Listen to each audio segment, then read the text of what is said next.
Assalamualaikum warahmatullahi wabarakatuh. Perkenalkan, nama saya Nurul Aulia dari kelas SI 5SP. NIM saya 1814110283. Assalamualaikum warahmatullahi wabarakatuh. Perkenalkan, nama saya Rosa Aulinan, kelas SI 5SP dengan NIM 1814164. Di sini saya akan mempresentasikan tentang penerapan tata kelola TI di publik organisasi. Yang pertama, saya akan menjelaskan tentang tata kelola TI. Istilah tata kelola TI adalah konsep yang cukup baru yang muncul pertama kali di awal tahun 1990-an.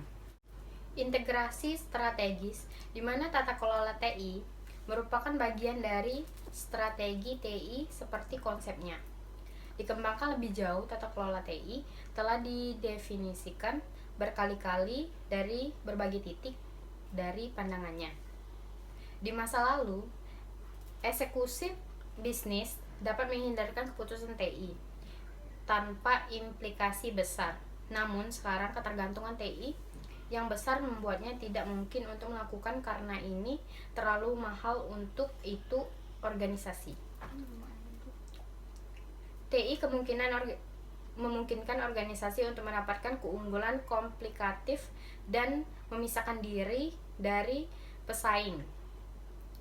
Telah didefinisikan, ITG sebagai tata kelola perusahaan TI merupakan bagian integral tata kelola perusahaan dan membahas definisi dan implementasi proses, struktur, dan mekanisme rasional dalam organisasi yang memungkinkan bisnis dan TI orang untuk melaksanakan tanggung jawab mereka dalam mendukung penyelarasan bisnis atau TI dan kreasi.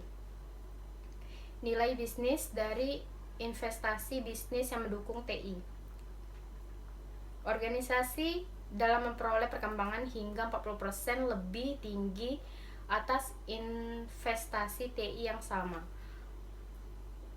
Performa terbaik organisasi mengandalkan tata kelola TI saat menentukan siapa yang membuat setiap keputusan, siapa yang memiliki masukan, dan bagaimana orang-orang tersebut ditangkap tanggung jawab atas peran mereka. Tata kelola TI yang efisien. Yang kedua, tata kelola TI dalam organisasi publik. Organisasi publik adalah lembaga administrasi dan ekonomi yang menyediakan barang dan layanan atas nama pemerintah. Jenis organisasi bergantung pada pendanaan anggaran pemerintah di Swedia. Hukum pengadaan LOU mengatur metode pengadaan organisasi publik. Menurut Campbell et al. 2009, karena keterbatasan yang dihadapi organisasi publik, perkembangan implementasi TI pemerintahan di sektor publik tertinggal dari perkembangan di sektor swasta.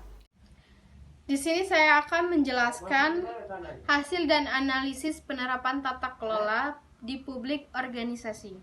Hasil dan analisis bab ini akan menyajikan dan menganalisis hasil yang diterima dari studi kasus yang dilakukan di suatu kota media. Informasi yang dikumpulkan berdasarkan wawancara yang dilakukan dan dokumen yang diterima dari kota media.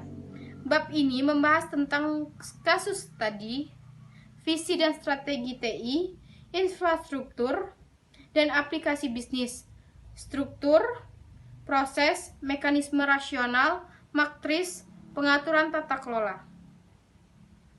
4.1 Visi dan strategi TI.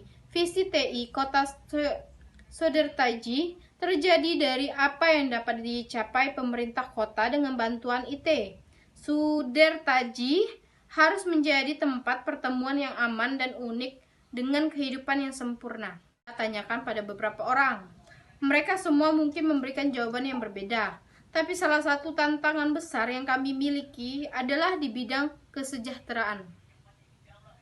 Selanjutnya, kepala IT. Membahas IT yang utama layanan inti adalah layanan terpenting inti adalah komunikasi data atau NIC-Rebel internet. Menyediakan sistem pusat untuk otorisasi.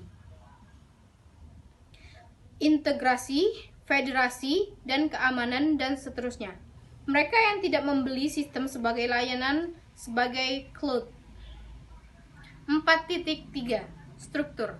Keseluruhan struktur organisasi Kota Madya Sudirtaji disajikan dalam sebab ini.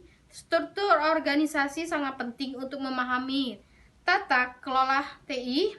Selanjutnya, penting untuk memiliki pemahaman yang sangat jelas dan baik tentang struktur kompleks itu. Demikianlah penjelasan dari saya. Wassalamualaikum warahmatullahi wabarakatuh. Inilah presentasi dari kami. Lebih dan kurang kami mohon maaf. Kepada Allah saya mohon ampun. Wabillahi taufiq wal hidayah. Wassalamualaikum warahmatullahi wabarakatuh.